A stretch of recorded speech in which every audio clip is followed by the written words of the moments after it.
How do I purify my desires? These are the 4 strategies that one can apply in their daily lives in order to purify our desires. Regulate those desires like general eating, sleeping, these kind of desires. Have a proper lifestyle, regulate them. Certain desires have to be given up, have to be reformed, and certain desires you can dovetail in service of Krishna and others in your life. And apart from all of these things, have a dedicated time every day.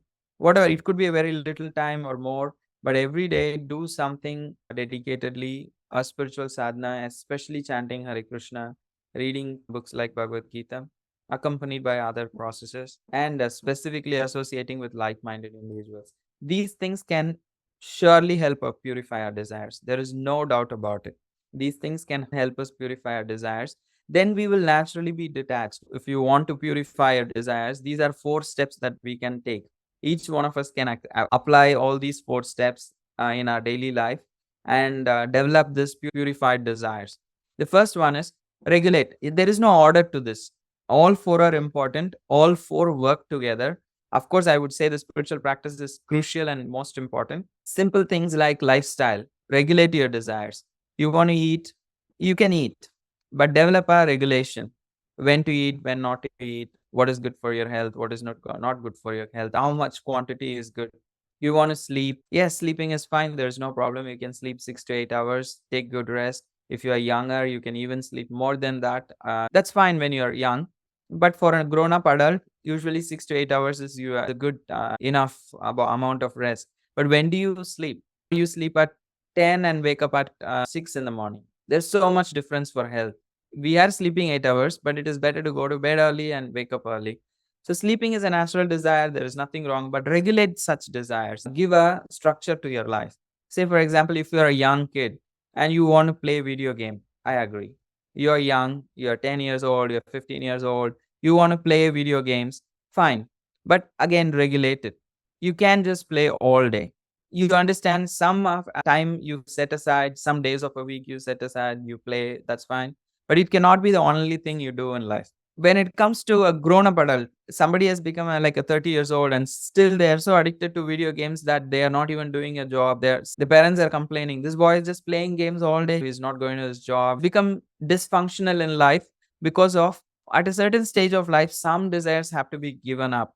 And not just regulate, some of those desires just have to be given up. There is no other way, because there are kids here, so I will not give all the graphic examples, but there are people in the city having problems with addictions and so many things. Those kind of desires have to be given up, have to be gradually reformed. Some of those desires are very easily dovetailable in our daily life. If you're a painter, if you're an artist, if you're a singer, or if you're a technical person, you are a designer, whatever, you can use those skills in the service of Krishna, in devotional service, and in service of others. And in that way, you can give a shape, purpose to your life. Fourth is the most important category, if I have to say, that have a personal spiritual practice. Without that, these things will not be able to purify our desires. Out of the 4, the foundational thing is, if you have to start somewhere, start here. Start with a personal spiritual practice.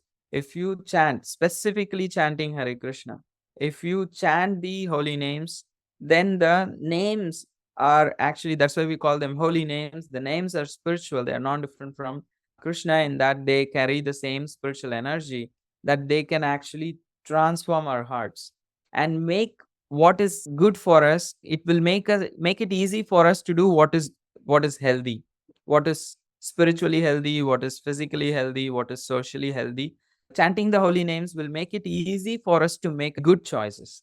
That is why we need to start with that. So chanting even little can actually transform your day, can make you happy, can make you very grounded, can make you very productive, by rescuing you from unnecessary habits or unnecessary things in life. That is why it is very important to understand that it is very necessary, or the most foundational thing is to have some spiritual practice.